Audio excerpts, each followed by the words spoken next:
Trey Bellinger grabbed her by the shoulder and shoved her toward the center of the mat hard enough that she had to catch herself. "Move," he said. I said move. 38 people watched him do it. He laughed loud and deliberate, the laugh of a man who had never once been wrong inside his own head. And then he spread his arms and told the room that in 6 years of teaching, he had never seen anybody look so lost in a place like this. He had no idea that the hand he had just brushed aside had once held a pressure plate down for 41 minutes, so a village could walk out alive. If this story moves something inside you, please subscribe to the channel and stay with me all the way to the end. And drop a comment telling me what city you are watching from. I want to see how far this story travels. 9 minutes earlier, Merritt Kostelic had been sitting in her car in the lot outside Quarry Street Martial Arts Academy, with her hands resting on the wheel and the engine running. She turned it off. She turned it back on. She turned it off again. She was 25 years old and she had survived things that would have broken most of the people inside that building, and she could not make herself walk through a door. That was the part nobody understood about coming home. Not the nightmares, not the noise, the doors, the ordinary, unlocked, unguarded doors that anybody could walk through, and that she stood in front of doing threat math she could not switch off. Her therapist, Dr. Farida Bekele, had suggested this 11 weeks ago.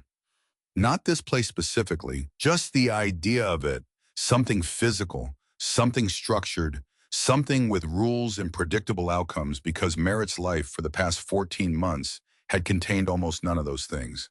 Since she left the Navy, since she walked away from the only world that had ever made complete sense to her, she had been moving through civilian life the way a person moves through water in the dark, with no light and no air and no reliable idea which way was up. Dr. Beckley had said it gently. Your body has been running in survival mode for 6 years. It does not know how to be in rest mode. You have to give it something safe to do something that reminds it you are not being hunted anymore. Merritt had stared at the wall behind the woman's head for a long time and then said fine. She had not meant it. She had come anyway because trying was the last thing nobody had ever managed to take from her. She got out of the car on the 9th minute. She pulled her canvas bag off the back seat and crossed the lot with her eyes down and her shoulders slightly rounded, which was a posture she had spent months building on purpose. Standing the way her body wanted to stand, the way 6 years of training had wired her to stand, made people uncomfortable. It made them look at her a beat too long. It made them ask questions she was not legally allowed to answer. And Merritt was so tired of being a thing people could not categorize that she had learned to fold herself smaller before anyone had the chance to try. She just wanted to be a regular person taking a martial arts class. That was the whole plan. That was the entire ambition of her morning. The kid at the front desk was maybe 17, named Miles Prentice, wearing a shirt 2 sizes too big, and he slid a clipboard across the counter without looking up from his phone. Beginner class starts in 10. Fill this out, change in the back, you're good. She filled it out. Name Merritt Kostelic, age 25. Emergency contact, and she paused there for 4 full seconds before writing her sister Iris in Missoula, a woman she had not called in 4 months. Then the last line, prior martial arts experience. She wrote none. It was technically true in the sense that mattered to an insurance form.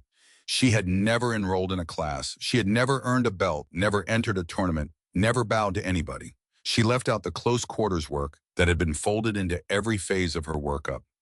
She left out the 2 years of live training with a troop where the men outweighed her by 60 pounds and had been instructed not to go easy. She left out the night she had disarmed a man in a quarter in a country she was still not permitted to name in any official document. She wrote and handed the clipboard, back changed into an olive green shirt and a pair of faded camouflage trousers she had never quite been able to throw away, pulled her brown blonde hair back into a ponytail and walked in. She recognized the energy in the room immediately, and it made something in her chest tighten in a way she did not like. Everybody was warming up in a manner designed to be observed. Stretching a little too deeply, holding poses a little too long, making sure the people beside them registered how flexible they were, how serious, how committed. She had seen this in every high-performance environment she had ever walked into. The posturing that happens before the real thing starts. The way people establish rank before anyone has done anything to earn it. She found the back corner and stretched without performing. That was when she first registered Trey Bellinger, and she registered him The way she registered everything involuntarily in a full sweep, she could not turn off. 24 years old, third-degree black belt at 19. Regionals champion 3 years running, 2 years teaching this beginner class. 90,000 followers on an account where the most popular clip was called "Why Most People Quit and Why I Never Will." He wore the belt the way certain people wear a crown, and he stood at the front of the room like it was the only place he had ever been comfortable, which was true. She did not pay much attention to him. She was busy with the small, private work of simply being present in a room without tracking every exit, which was something she had been practicing for 11 weeks and was still bad at. For the first 40 minutes, she just participated. She followed the warm-up. She watched the demonstrations. She attempted the movements with the honest, attentive focus of a person who genuinely wanted to learn. And she made deliberate small mistakes, not enough to be obvious, just enough to look like what she had written on the form. But her body kept betraying her. Twice during the warm-up, when Trey demonstrated something and asked the class to mirror it, Merritt's muscle memory moved a fraction of a second faster than her intention to look inexperienced. Just a fraction. Just enough that the woman beside her, a 46-year-old retired emergency room nurse named Nadine Strout, glanced over with a small puzzled expression. The particular look a person gives you when something about you does not add up and they cannot yet say what. Merritt slowed down. She added a hesitation to the next repetition, a small correction that read like somebody figuring it out rather than somebody suppressing an automatic response. Nadine looked away. Nobody said anything. And for about 11 more minutes, Merritt Kostelik almost got what she had come for. Then Trey called a break and gathered everyone around him for the part of class. His regulars loved the part he called Real Talk, where he walked slowly in front of the room and delivered his philosophy of combat with the total conviction of a man who had never once been in one. He asked how many of them thought they understood what a real fight looked like. A few hands went up tentative. Most stayed down. Good, he said. That's honest, because most people have no idea. They watch clips. They think they know what happens when it gets real. It doesn't work like that. Real combat is psychological before it's ever physical. The person who walks out isn't always the one with the best technique. It's the one who can hold their mind together when everything is coming apart. Merritt watched him and felt something odd happen in her chest, which was that he was not entirely wrong. He was saying a true thing he had inherited from somebody who had earned it, and he was saying it in the voice of a man who assumed he had earned it himself. And those two things sat side by side in the same sentence and made her strangely sad. Confidence is the first weapon, he continued. If you walk into a situation looking like you don't belong there, like you're not sure, like you're hoping nobody notices you. He stopped walking. He had reached the part of the room where she was standing. His eyes found her and stayed. You've already lost. The shift in the room was small and immediate, and Merritt felt every degree of it. The reorganization of 38 sets of attention, as everybody understood at the same moment that the example had a face attached to it now. Our new student, Trey said. No offense. He said it in the exact tone of a man about to give a great deal of offense. But you walked in today looking like you were hoping the class wouldn't go too hard. Like you'd really prefer nobody called on you. That right there, that posture, that invisible energy in a real situation that gets you hurt. Two people laughed, not the whole room. Two, and it was enough to change the temperature of everything. Merritt breathed in through her nose slowly and did not move. She knew exactly what this was. She had lived inside versions of it for 6 years in briefing rooms and on flight lines and in the back of vehicles at 3 in the morning. The ancient social mechanism by which people at the top of a small hierarchy defend their position by making a public example of the newest body in the room. She understood the mechanics of what Trey Bellinger was doing far better than he understood them himself. And she understood that the correct response, tactically, professionally, in every framework she had ever been trained inside, was to say nothing. But underneath the tactical understanding, something older was moving. A specific bone-deep exhaustion that came from having spent her entire adult life being underestimated and then proving herself, and then being underestimated again by the next room. Because the proof never stuck, because there was always another room and another Trey Bellinger and another version of this exact moment where somebody looked at her and decided in under 2 seconds that she was less than what she was. She breathed out. I'm just here to exercise, she said. Her voice was completely level, no edge in it, no invitation to escalate, just a factual statement offered without apology. And Trey heard the flatness and translated it the way people like him always translate it into uncertainty.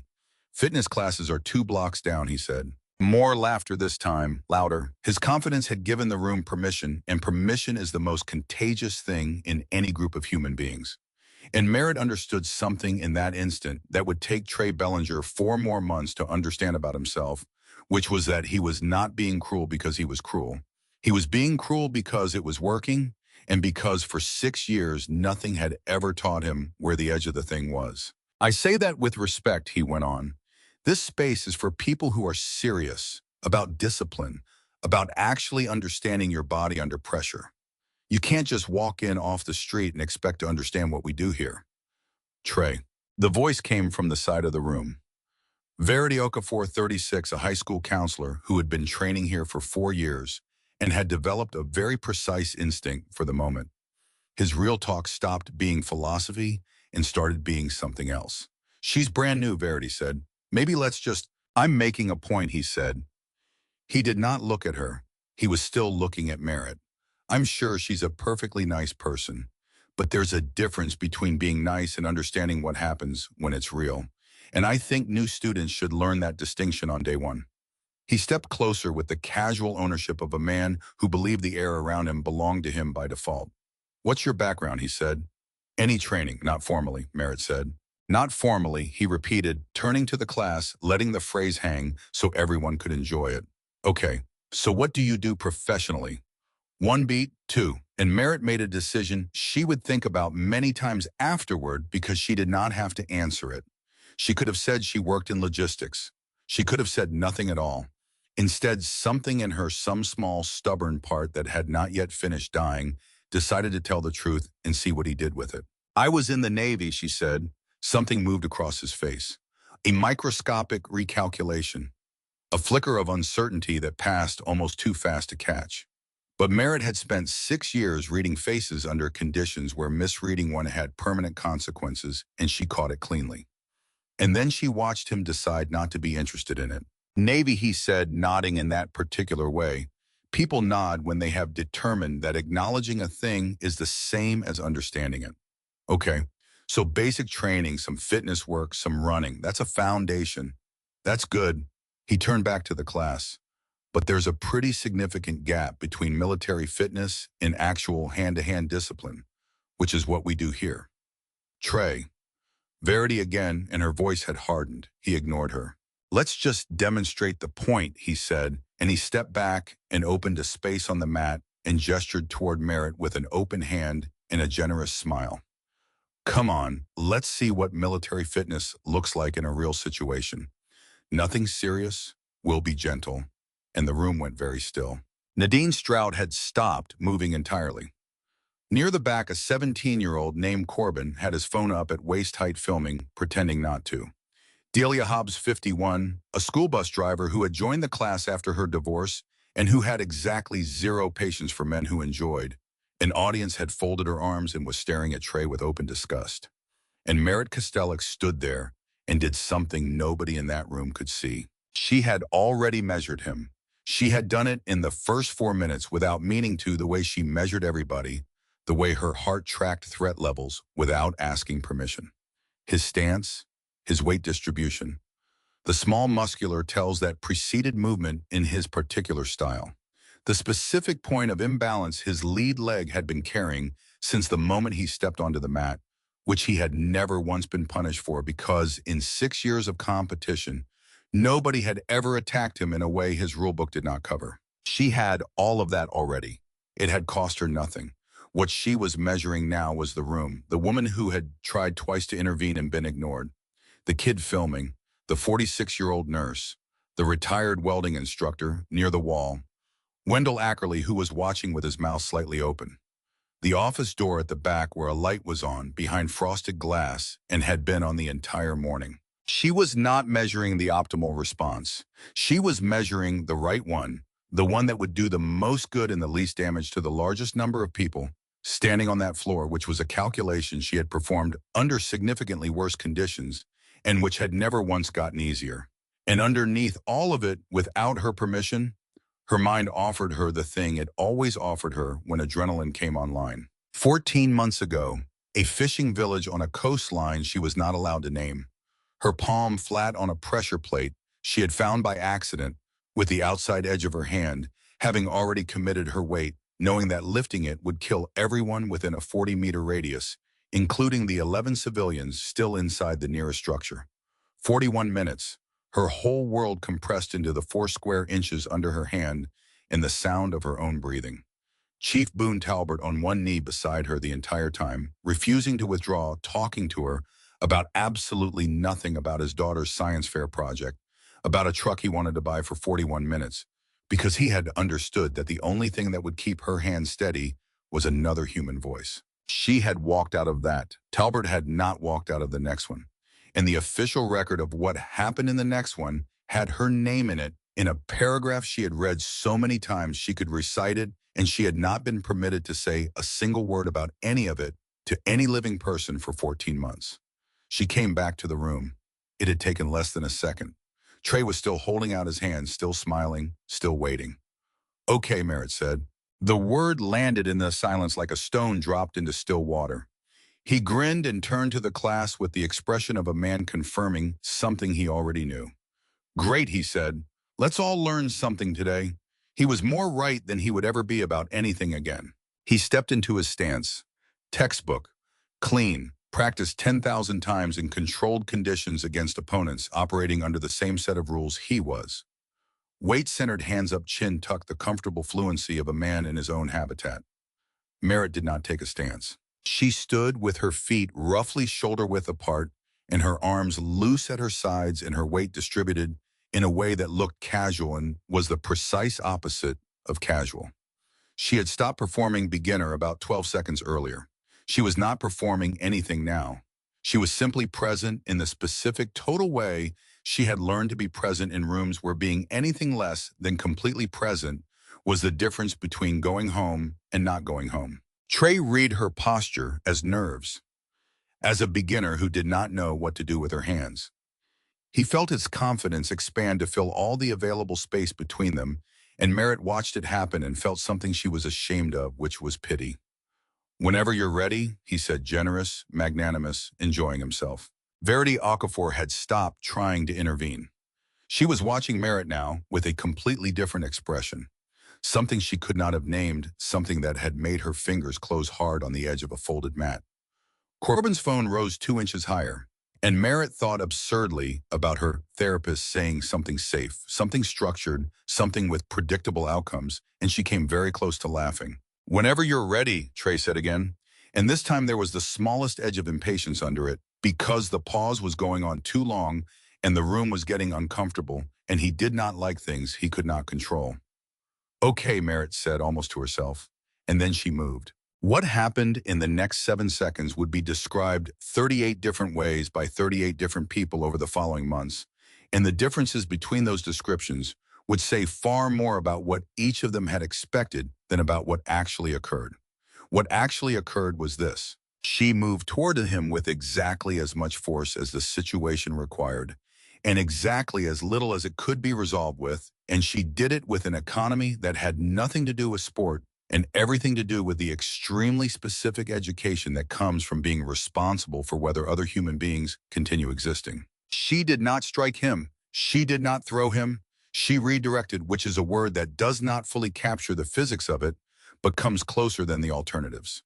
She was inside his guard before his training could tell him to close it, because his training had never once accounted for somebody entering without telegraphing, and she found the point of imbalance his stance had been carrying it all morning, and simply used it the way water finds the lowest available place.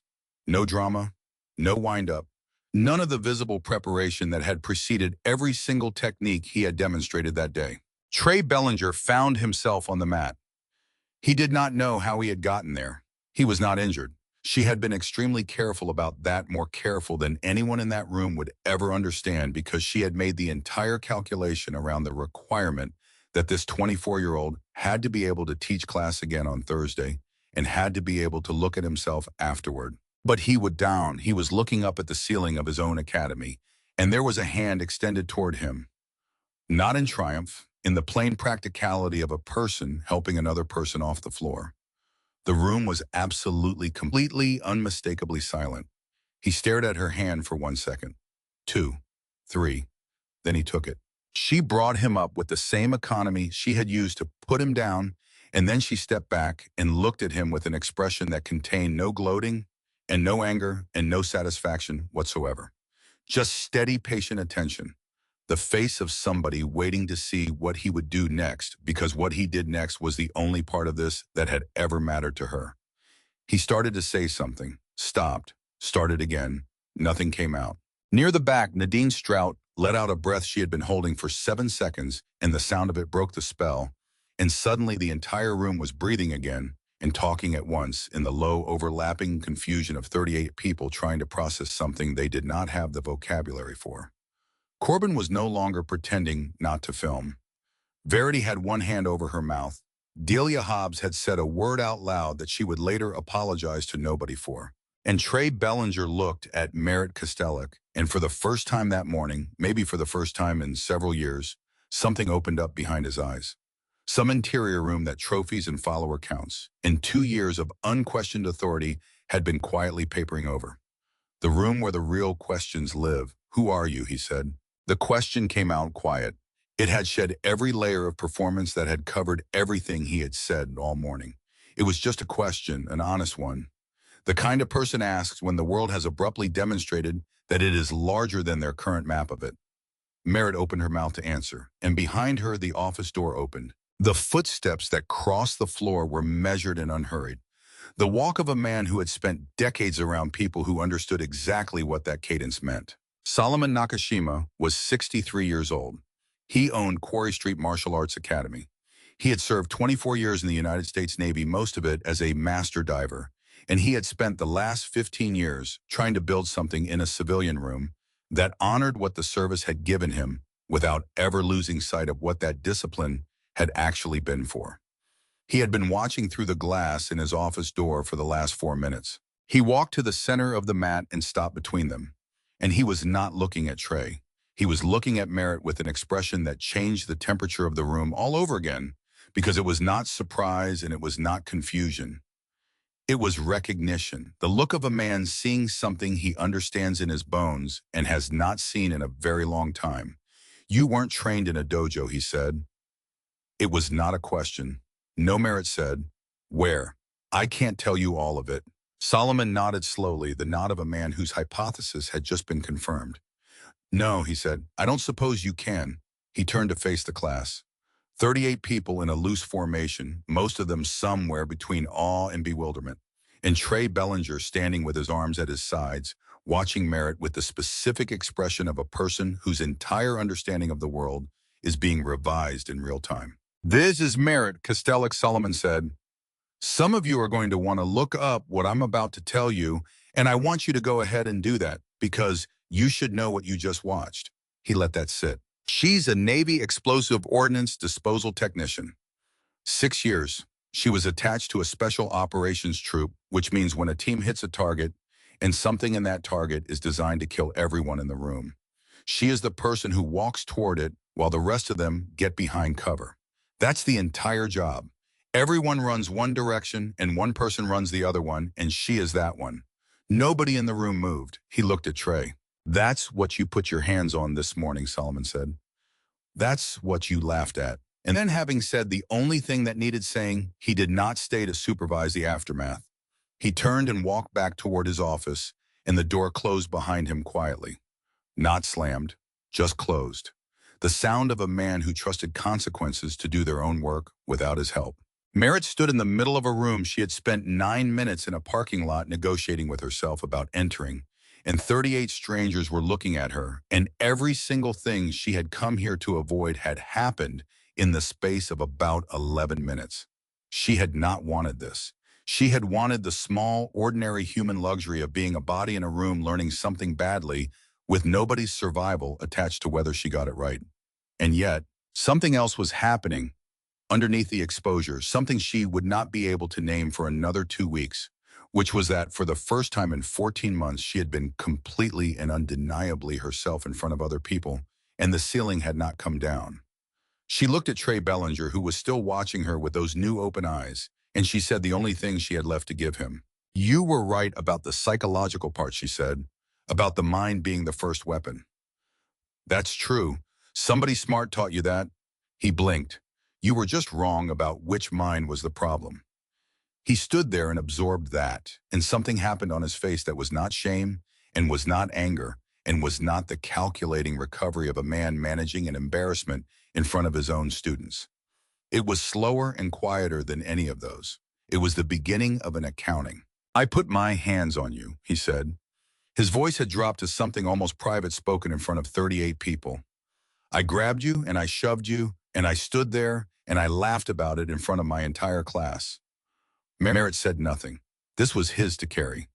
Marcus, one of his senior students, took a step toward him and stopped because there was nothing to say that Trey was not already saying to himself, which is always the most painful kind of accounting there is. And around them, the room slowly began to breathe again, and people started talking to each other in the low, urgent, shoulder-to-shoulder way of a crowd that has just watched something it does not fully understand and is trying to triangulate reality through the person standing next to them.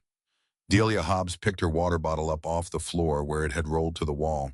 Wendell Ackerley, who had spent 31 years teaching teenagers to weld and had a very calibrated sense of what actually deserved his attention, looked at Merritt Kosteluk and thought with the clarity of a man who had spent his life watching young people discover who they were, that he had just watched somebody hand a boy his whole future and that the boy did not know it yet. And near the back of the room, a 17-year-old named Corbin stopped his recording at 2 minutes and 11 seconds, looked down at the screen, and felt his heart going hard in his chest because he knew exactly what he had and he was already thinking about where to put it. Merritt walked to the edge of the mat and picked up her bag. Her hands were completely steady.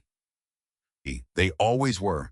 That was the problem, and it had been the problem for 14 months, and there was not one person in that building who could have understood it. Except that when she turned around, Solomon Nakashima was standing in his office doorway, not coming out, not saying anything, just watching her with the patient certainty of a man who had already decided something and was prepared to wait as long as it took. And Merritt Kosteluk, who had held a pressure plate down for 41 minutes without her hand shaking, once discovered that she could not hold that old man's gaze for more than 3 seconds. She got about 4 steps toward the door before Trey Bellinger said her name. Not called it, said it, quiet the way a man says something he is afraid of. Merritt stopped without turning around, and every person still standing on that mat stopped with her. "Can I say one thing?" he said, "and then you can go, and you never have to come back here, and I wouldn't blame you." She turned. He had taken the belt off. She noticed that before anything else. It was folded in his hand, held against his hip, like a thing he had not decided what to do with yet. And something about that gesture landed harder than anything he had said, because he had done it without an audience in mind. He had done it while everybody was still talking, while nobody was watching him. "I owe you an apology," he said, "and it isn't going to be enough, and I know that." "Then don't make it enough," Merritt said. "Just make it true." 38 people were listening now. He knew it. He said it anyway. "I put my hands on you without your permission. I mocked you in front of a room. I decided who you were based on how you were standing and what you were wearing, and I did it out loud so people would laugh, and they did, and I liked that they did." He stopped. "That's the part I keep landing on. I liked it." Verity Okafor, 4 years in that room, had never heard him say a sentence that cost him anything. "I was wrong," he said. "Not wrong about your ability. Wrong before that. I was wrong the second you walked in, and I decided I already knew." Merritt studied his face the way she studied everything, involuntarily checking the eyes for whether they held or slid toward the audience, checking the rhythm of the words for whether they had been assembled in advance or were being found in real time. They were being found in real time. He was not performing. "Okay," she said. He blinked. "That's it. You apologize. You meant it. That's what an apology is. I was ready for you to." He stopped and made a small, helpless gesture with the hand that was not holding the belt. "I don't know. Something." "There isn't something," she said. "You're 24. You did a stupid, cruel thing in front of people who trust you, and you owned it inside of 15 minutes. which is faster than most men manage in 15 years. Don't ask me to punish you for it. That's not my job. And there it was, the thing that would keep Trey Bellinger awake for 3 nights running. Not the mat, not the 7 seconds. That he looked at the belt in his hand. Can I ask how you did it, he said. She could have said no. She was one door away from a car, in a quiet apartment, and a life where nobody knew anything about her. Instead, she stayed. She stayed because of Verity Okafor, who had tried twice to stop something from happening and had been talked over both times, and because of the 17-year-old whose phone was now face down in his bag, and because a 51-year-old bus driver named Delia Hobbs had picked up her water bottle and then stood there holding it instead of leaving, waiting to see whether this room was going to become something or stay what it had been. You've been trained to fight, Merritt said. That's real. It matters, and you're good at it. But there's a difference between being trained to fight and being trained to read a body that believes it's in control. When you stepped out here, you had home advantage, audience advantage, experience advantage. You knew it. And because you knew it, you relaxed. And when people relax, they stop accounting for the thing they haven't considered yet. Trey was listening in a way he had not listened to anything in years. Not building his response while she talked, just receiving it. The thing I hadn't considered was you, he said slowly. No, she said. The thing you hadn't considered was that there could be a thing you hadn't considered. That's not a technique problem. You can't drill it out. Somewhere near the back. Wendell Ackerley made a low sound in his throat, the sound of a man who had spent 31 years trying to explain that exact idea to 17-year-olds with welding torches in their hands and had never once found the words for it. And then Devin, one of Trey's senior students, who had not spoken since the whole thing started, cleared his throat and said loudly into the silence, "So what do we do now? We've got 35 minutes left of class." It was such a profoundly ordinary question, dropped into the middle of something that had been anything but that. Merritt laughed. A real one, short and surprised, escaping before she could decide whether to let it out. And the sound of it changed the room more than anything else had. It let air in. It reminded 38 people that they were all just human beings standing on rubber, trying to work out what came next. Several of them laughed too, and after a second, so did Trey. And it was a completely different laugh from the one he had been performing all morning. Quieter, less certain, real. That was the moment. Not the 7 seconds, not Solomon's speech. That Trey ran the second half of class differently than he had ever run anything in his life. And he did it by doing the hardest possible thing, which was asking Merritt to teach. Not formally, not handing over the room. He just stood there with his belt still folded in his hand and said, "Would you be willing to share something? Anything you think is useful?" The reflex to refuse came up in her so fast it was almost violent. Protect the perimeter. Do not become a performance for other people's benefit. Do not be looked at. She looked at Verity. She looked at Delia. She looked at the empty spot where a phone had been pointed at her 40 minutes ago and was not anymore. "Okay," she said, and walked to the center of the mat. "The most important thing I was ever taught was not a technique," she said. It was a question. 38 people went completely quiet. The question is, what do I actually know right now versus what am I assuming? In every high-pressure situation I have ever been in, and I want you to hear me, every single one, the mistakes that cost the most were not made by cowards, and they were not made by people who didn't know enough. They were made by people who believed they already knew what the situation was, so they stopped looking at what the situation actually was. She let it sit. That question is a physical practice, not a mental one. It means training your body to stay open to information, even when your brain is already convinced. Most of you walked in here today knowing things. Where you rank, what class looks like, who teaches it. That knowledge is useful, and it's also a wall, because when something shows up that doesn't fit your brain's first move, is not to update the knowledge. It's to reject the information. Trey made a small involuntary sound. Not a word, just recognition.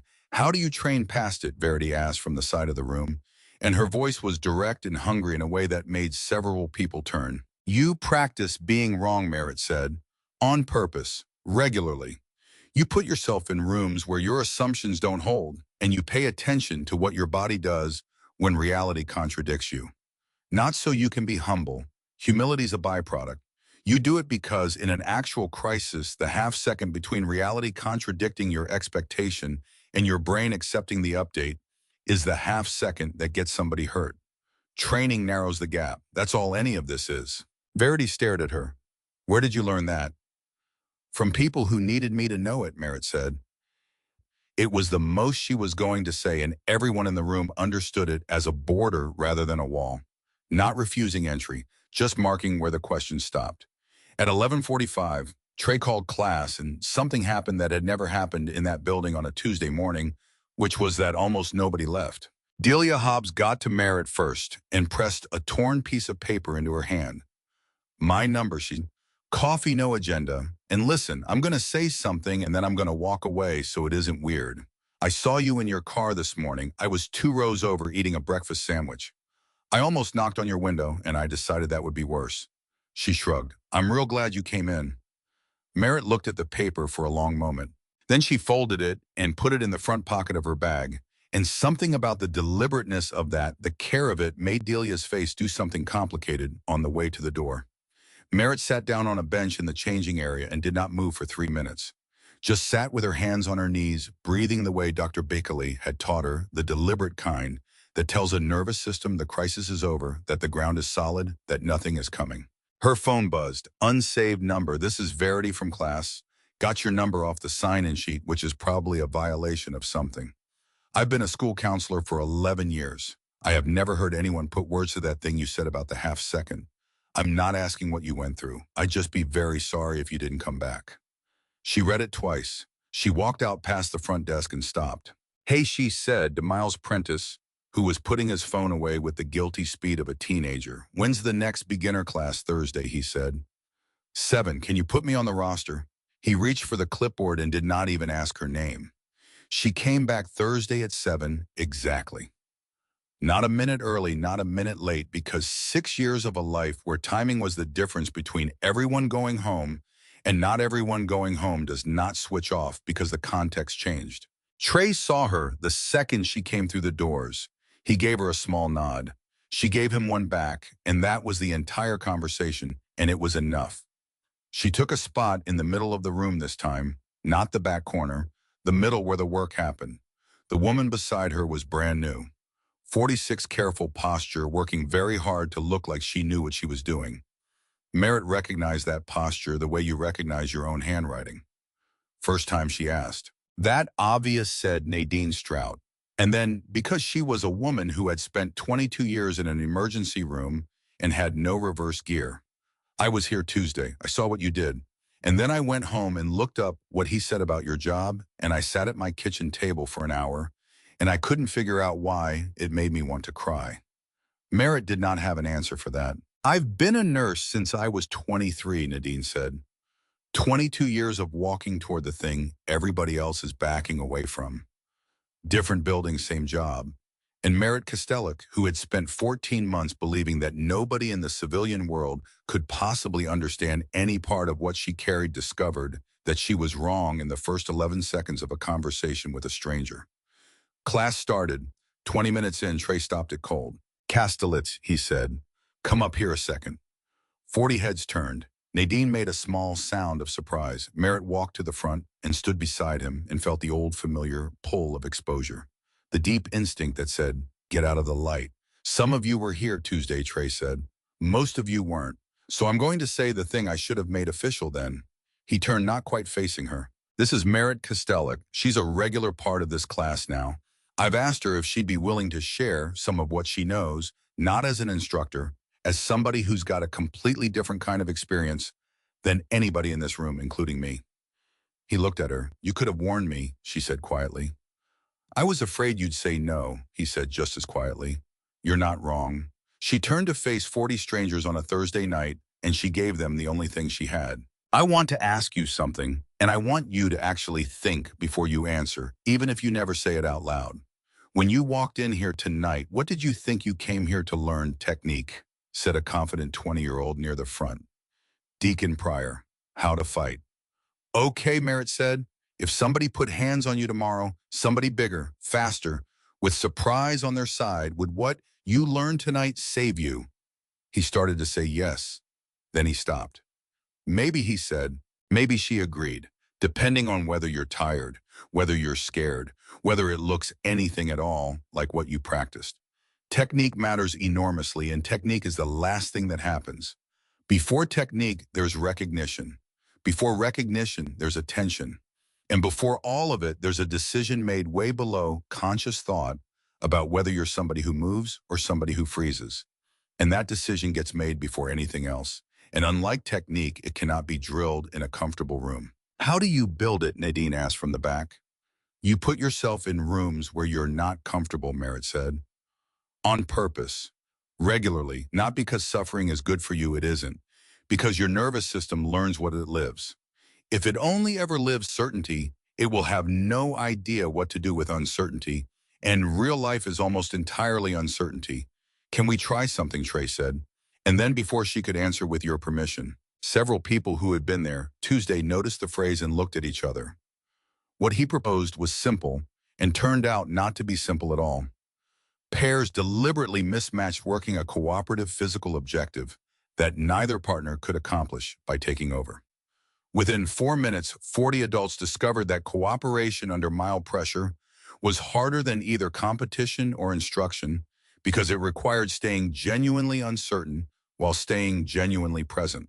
Merritt moved through the pairs, saying almost nothing, offering an observation here and there, the kind that opened a door instead of closing one.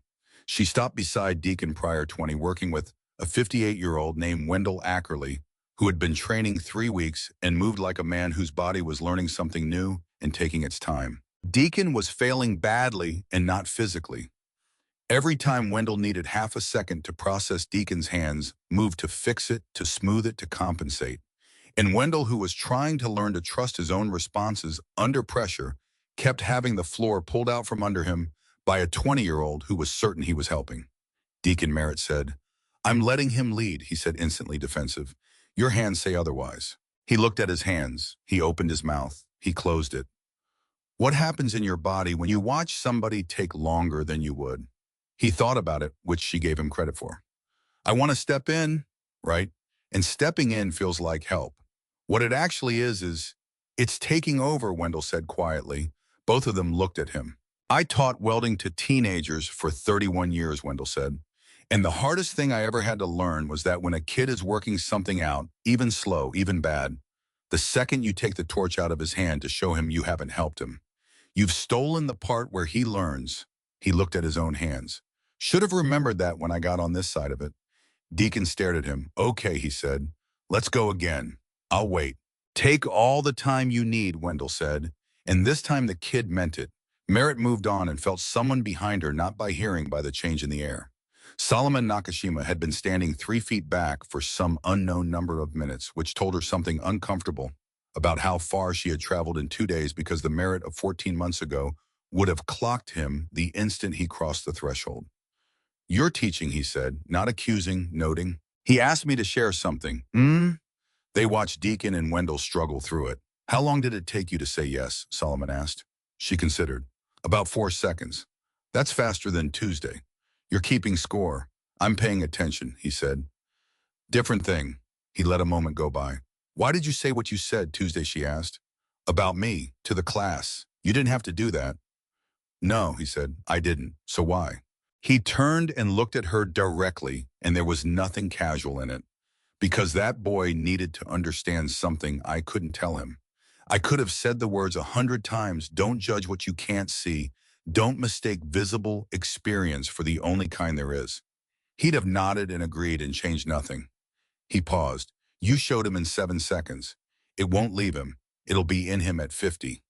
He looked back at the mat. And the class needed the truth, or it would have turned into a story about a woman who surprised the instructor, and the thing that actually mattered would have gone in the trash. I didn't say it to make you visible. I said it because the truth was the only thing that would make it stick. Merritt absorbed that. Did you know, she said, before class Tuesday? Did you already know what I was? 1 beat, 2, I had a sense. What kind of sense? The kind you develop after 24 years and 15 more watching people come through that door. Or the way you moved, the way you held a room without trying to, the way your eyes did the corners. He looked at her. I didn't know specifics. I knew you weren't what he thought you were. I was waiting to see what you'd do about it. And if I just walked out, Merritt said, if I'd taken my bag and left the second he started, then I'd have come after you into the lot, he said without hesitating. And I'd have told you what happened in there is not what this place is for, and I'd have asked you for one more chance. And if you'd said no, I'd have accepted it. But I'd have asked. Something in her chest tightened, not the way things tighten under pressure. The way they tighten when they're finally letting go. You could have stopped it earlier, she said. You were watching. Yes. Why didn't you?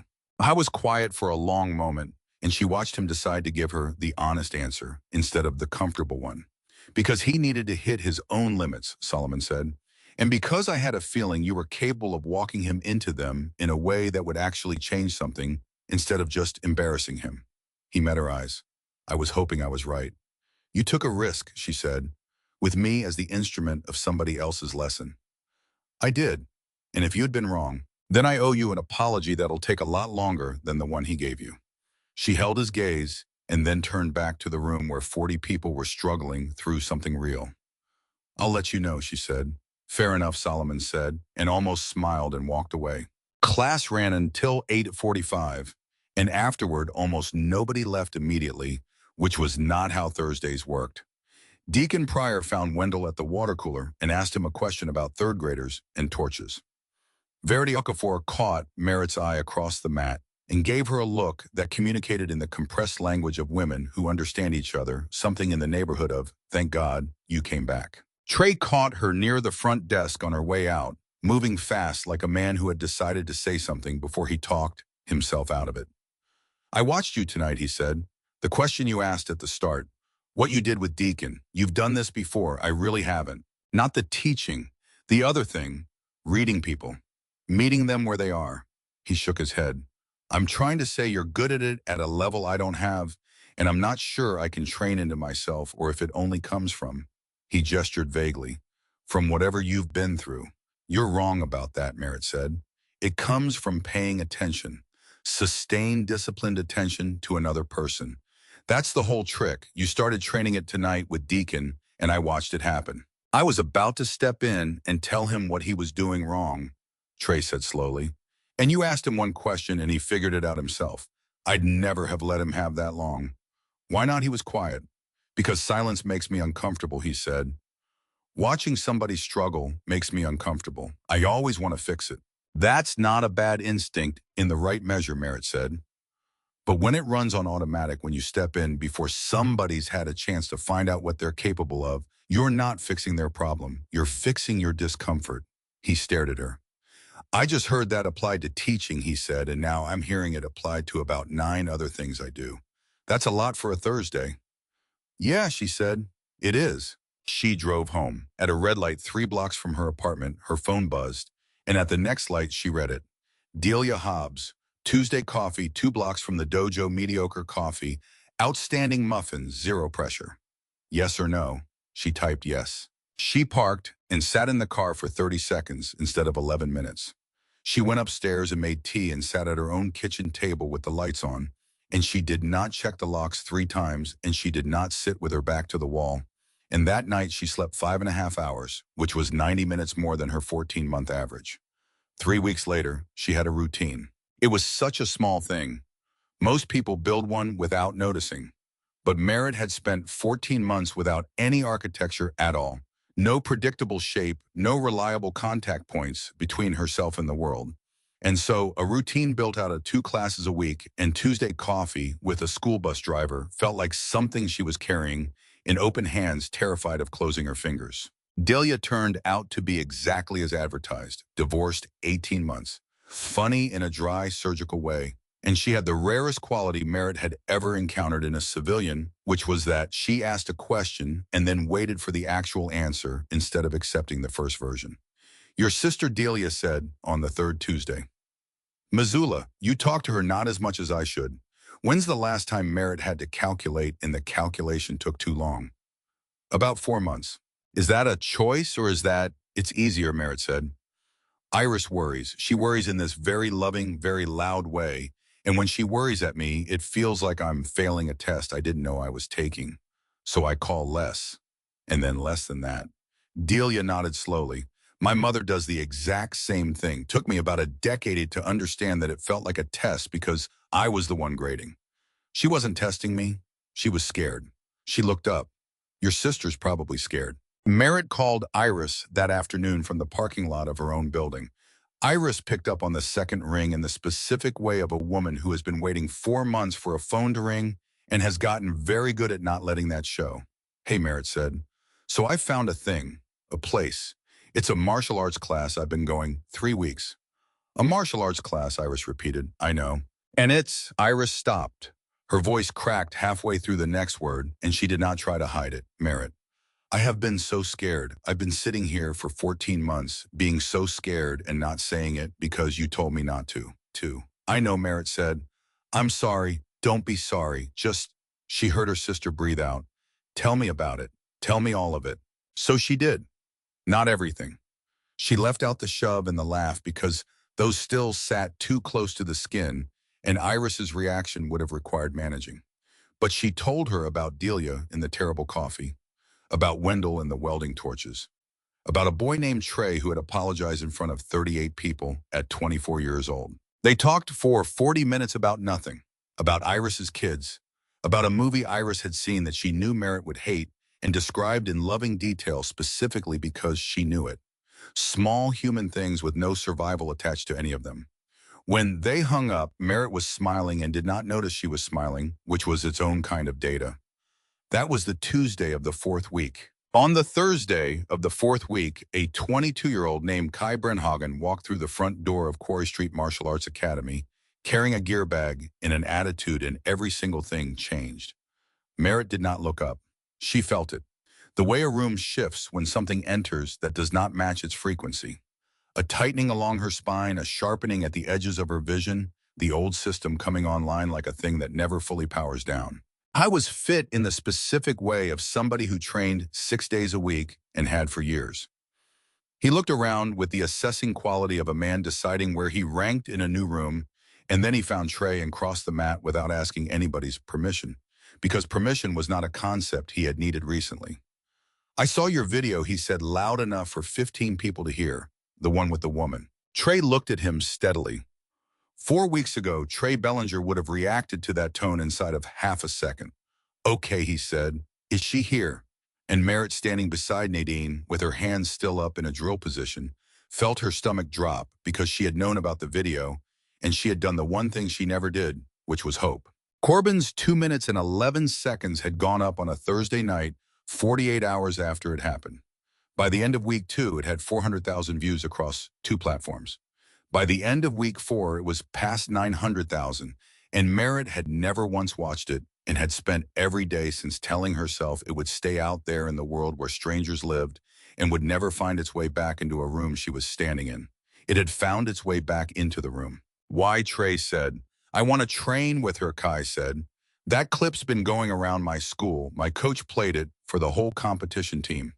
He looked around and his gaze found Merritt and stayed on her. Hey, I've watched your clip maybe 40 times. You want to work? 40 people stopped moving. Nadine's hand froze midair. Wendell set his water bottle down very carefully. Verity took one step forward and then made herself stop. And Merritt looked at him and did the thing she could not turn off, reading the stance, the breathing, the weight, the exact quality of the confidence, and where it was anchored and what was underneath it, and she got her answer in under 2 seconds. It was both. That was the honest read. He was genuinely curious because part of him, the part that had trained 6 days a week since he was 16, had watched something on a screen that he could not explain and wanted to understand it. And he was also 22 and undefeated in his last 11 matches, and the louder part of him had driven 40 minutes to find out whether the story was real or just a good camera angle. She had been in rooms with both parts of him before, many rooms. What's your name? She said. Something flickered in his face. He had been expecting a different opening. Kai, she said. What do you actually want to learn today? I want to see the technique. From the video. That's not what I asked. I asked what you want to learn. Not see, learn. Those are different things. The room was so quiet she could hear the ventilation. And the polished version of his confidence, the one he had walked in wearing, shifted and something underneath it moved. I want to understand how somebody, with no competition background, does what you did, he said, and this version was rougher and more honest. My coach says competition training has limits. I've always pushed back on that because it's all I've got and I'm good at it. He shook his head slightly, but I watched that clip and I couldn't explain it. I showed it to 3 people who should have been able to explain it and none of them could. Okay, Merritt said, that I can work with. What happened next was not what Kybernhagen had driven across the state for, and it was exactly what he needed. She did not demonstrate the technique. She did not put him on the mat. She asked him to stand in front of 40 people and be a beginner. The most basic warm-up drill in this curriculum, she said. The first thing he teaches in week 1.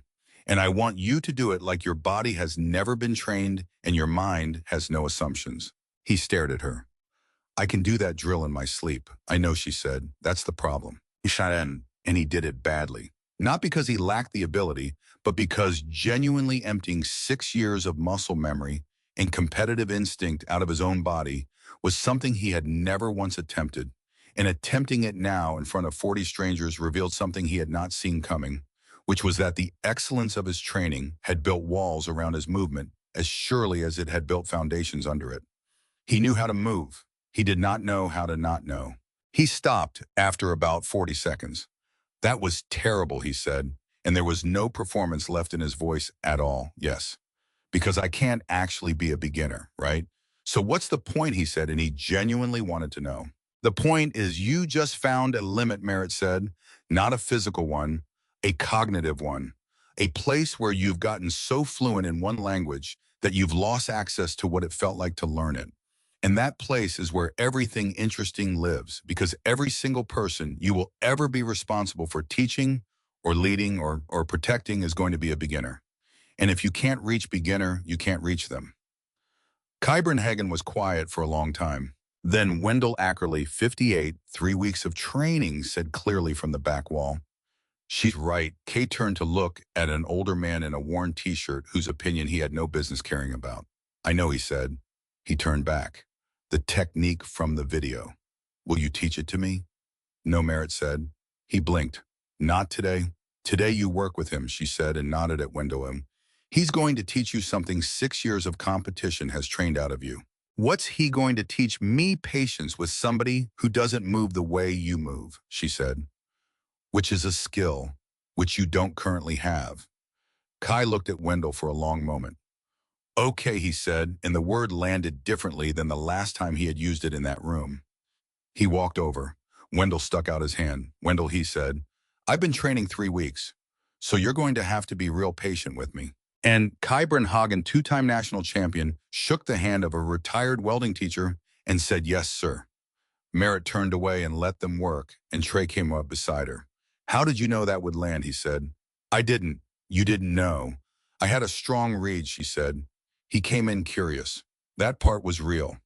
The ego was louder, but the curiosity was real, and you can work with real. You can't manufacture it. But when it's there, you can get to it. He's going to come back, Trey said. Maybe. He's going to come back, Trey said again, and he watched the 22-year-old champion moving through a beginner drill at the pace of a 58-year-old, and something in his own face went very quiet. You know what's strange, he said, watching him actually slow down and be in the room with a guy who's got none of what he's got. It's the most skilled thing I've seen on this mat in 2 years. Yes, Merritt said, it is. They stood there and watched, and for about 90 seconds, Merritt Kostelik was as close to peaceful as she had been in 14 months. Then her phone buzzed in her bag twice, and she pulled it out, expecting Delia. It was a voicemail. Same number 3 times that week. Judge Advocate General's Corps, Newport. Ms. Kostelik, this is Lieutenant Commander Estes calling. Regarding case file 27-114, the Tidemark inquiry, we've become aware of publicly circulating footage identifying you by name and by rating. I need you to understand that the sealing order is still in effect and that any public statement regarding the operation, however incidental, could expose you to significant liability. Please call this office back today. She stood in the middle of a room full of people who had just started to feel like hers holding a phone, and her hands were completely steady because her hands were always completely steady, and that had never once meant what people thought it meant. Everything okay, Trey said. Merritt put the phone back in her bag. Yeah, she said. And out in the parking lot in a car, nobody had noticed a man had been photographing the front of Quarry Street Martial Arts Academy for the last 11 minutes. Shiloh Talbot wrote back at 11:40 that night with one line, and it was not a thank you. "I want to come to your Wednesday thing," she said. "I'm not a veteran. Tell me if that means no." Merritt looked at that message for a long time, because the honest answer was that slack tide had a definition, and Shiloh Talbot fell outside it, and because Merritt had been raised inside an institution that ran on definitions, and because for 6 years the fastest way to keep a thing clean had been to keep it exactly the size it was supposed to be, she typed no. She deleted it. She called Ezra Loomis at 7 the next morning instead. "I've got a request that's going to break your program model," she said. "Go." A widow, not a spouse of a participant. A widow 14 months out whose husband's record just got vacated because of my complaint. She wants in. Ezra Loomis was quiet for about 4 seconds. "What's your instinct?" he said. "My instinct says the program's for people who served." "That's not your instinct," he said. "That's your paperwork." "What's your instinct?" Merritt closed her eyes. "My instinct says she's been living in the exact same room I've been living in, and nobody's ever built anything for the people in her room," she said. "My instinct says if I tell her no, I'm doing the thing to her that they did to me, which is deciding what she's allowed to be part of based on a category." "Then that's your answer," Ezra said. "Merritt, I run 6 cities. You know what actually kills these programs, not funding. Rules that were written by people who weren't in the room." He paused. "You're in the room. Write it." Shiloh Talbot came on the second Wednesday and stood at the back with her arms crossed for the first 40 minutes. In the second hour, when the group sat down and Merritt asked for one true sentence, Shiloh said hers last. "My name's Shiloh," she said. "I'm not one of you. My husband was, and he's dead, and for 14 months I thought he died because of a mistake. And it turns out he died because a man wanted to make a window, and I have spent this whole month trying to figure out where to put that." Nobody moved.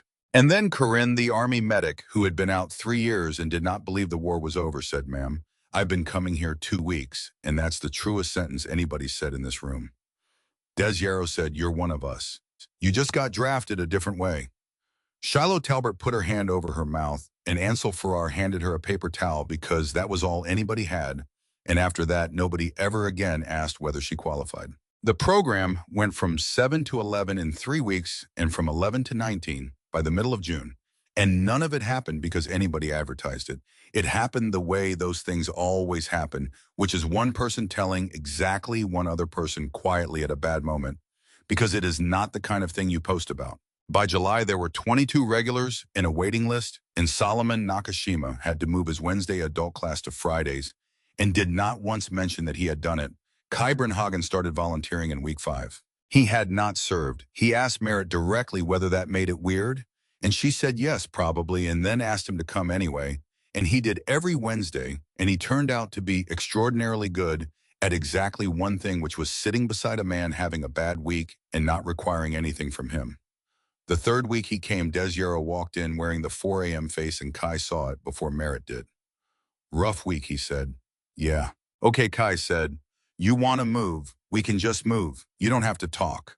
They spent 20 minutes on the far side of the floor working through the most basic drill in the curriculum, saying nothing, and Merritt watched from across the room and felt something she had spent 14 months being unable to receive, which was plain, uncomplicated gratitude, unconverted into any kind of action. Afterward, Kai found her. "Can I ask you something stupid?" he said. "Yes." "I have won 2 national titles," he said. "And I keep thinking about the fact that 20 minutes of standing next to that guy meant more than either one of them. And I don't know what to do with that because I've built my entire life around the other thing." "You don't have to do anything with it yet," Merritt said. "You're 22. Just don't unlearn it." Trey Bellinger asked to help in week 2, and Merritt made him wait until week 6. She told him why straight out in the parking lot, because he had earned straight out. "Because you're a fixer," she said. "Because the second somebody in that room says something hard, your whole body is going to want to solve it, and the people in there don't need solving. They need company. And if you can't sit in a silence for 4 minutes without filling it, you will do damage in there that I can't undo." He took it standing up, which 4 months earlier he could not have done. "Okay," he said, "then teach me to sit in it." So she did. And on the first Wednesday he was allowed in the room, he set up mats and handed out water and said almost nothing for 2 hours. And on the way out, Corinne told him he had done a good job, and Trey Bellinger got into his car and sat there for a while before he could drive. He told Merritt about it the following Thursday, embarrassed. I got told I did a good job for handing out water, he said. 2 years of teaching and 90,000 followers, and that hit me harder than any of it. That's insane. It's not insane, Merritt said. It's the first time somebody thanked you for something that wasn't about you. He looked at her for a second and then laughed, and it was the loose, real laugh she had first heard from him on a Tuesday morning in October, and it had become the only laugh he had. Late July, Ezra Loomis drove down from Boston and watched a full session without saying one word for 2 hours. Afterward, he sat with Merritt in the empty room. We want to open 4 more, he said. Providence, Portsmouth, Norfolk, Jacksonville. Same model. Physical component, intentional conversation. Somebody in the room who speaks the language. Okay, I want you to train the facilitators. Merritt did not answer immediately. That takes me out of Connecticut, she said. Weeks at a time. Yes. Is that a problem, he said. And she thought about Delia Hobbs and mediocre coffee on Tuesdays and Wendell Ackerley at the corner of the mat, and Deacon Pryor waiting half a beat longer before he stepped in to help somebody, and Nadine Strout, who had signed a petition twice. She thought about the fact that not one of those things was going anywhere, that she had over 10 months of small, consecutive choices, built something with enough weight in it to hold when she was not standing on top of it, which was, she understood suddenly, the only actual definition of a home she had ever encountered. No, she said, it's not a problem. It got hard in September because things always get hard right after they get good. Desiero stopped coming. He missed one Wednesday, which happens. He missed the second one, and Merritt texted and got nothing. He missed the third one, and she drove to his apartment at 9 at night and stood in a stairwell, knocking on a door that did not open for 11 minutes. When it finally did, he looked at her and said, I'm fine. You're not, she said. And I'm not here to fix it, and I'm not here to give you a speech. I'm here because you missed 3, and that's the number where somebody comes. He stood in the doorway. Who decided 3, he said. I did, Merritt said. Last month, I wrote it down because I sat in a parking lot for 9 minutes once, and a woman 2 rows over almost knocked on my window and decided not to, and she told me about it later, and I have thought about that almost every day since. Desiero's face did something. Nobody came for me before, he said. 8 months. Nobody ever came. I know, Merritt said. That's the whole problem with the system, and it's the only thing I can actually fix. He came back the next Wednesday. He also called her twice in October at hours that were not reasonable, and she answered both times, and the second one lasted 90 minutes, and she never told anybody a word of what was said in it. That was the month Merritt understood what Solomon Nakashima had meant about being the phone call. It was not a metaphor, and it was not an honor. It was a thing that rang at 2 in the morning, and you either picked it up or you were not it. She picked it up. She kept picking it up. In November, Ansel Farrar told the room he had enrolled at Three Rivers for a paramedic program, and 22 people applauded a 24-year-old who had spent 8 months believing he was the only person in America who knew something true. Corinne stopped saying she was not sure the war was over. She did not announce it. She just stopped, and Merritt noticed the absence 6 weeks after it happened and did not mention it either. And Shiloh Talbert started arriving 15 minutes early to set up mats, and one night in December working beside Merritt. In silence, she said, this is the first place since Boone died where I don't have to explain myself. You don't, Merritt said. That was the entire conversation, and it was enough. Hollis Prine's board convened in January. Merritt testified for 2 hours and 11 minutes. She was calm the entire time, which Ingrid Meacham told her afterward was the single most damaging thing about her as a witness, because a woman who is angry can be reframed and a woman who is precise cannot. She was asked near the end whether she wanted to make a statement. Yes, ma'am, she said. She had not prepared one. She had thought about it for 4 months and deliberately not written it down because a written statement is a performance, and she had promised herself this would not be. I'm not here about him, she said. I want that on the record. I got asked twice today what I want to happen to Lieutenant Commander Prine, and I don't have an answer because it isn't my business, and it never was. The room waited. What I want on the record is this. 14 months ago, a man sat me down with a document and told me what my rights were. He outranked me, and he had a personal interest in my silence. And I believed every word he said, and I believed it because I was 24, and because I had been taught my entire career that when somebody with more rank than you explains the rules, that's the rules. She looked at the officers at the table. I was not brave, she said. I want that on the record too.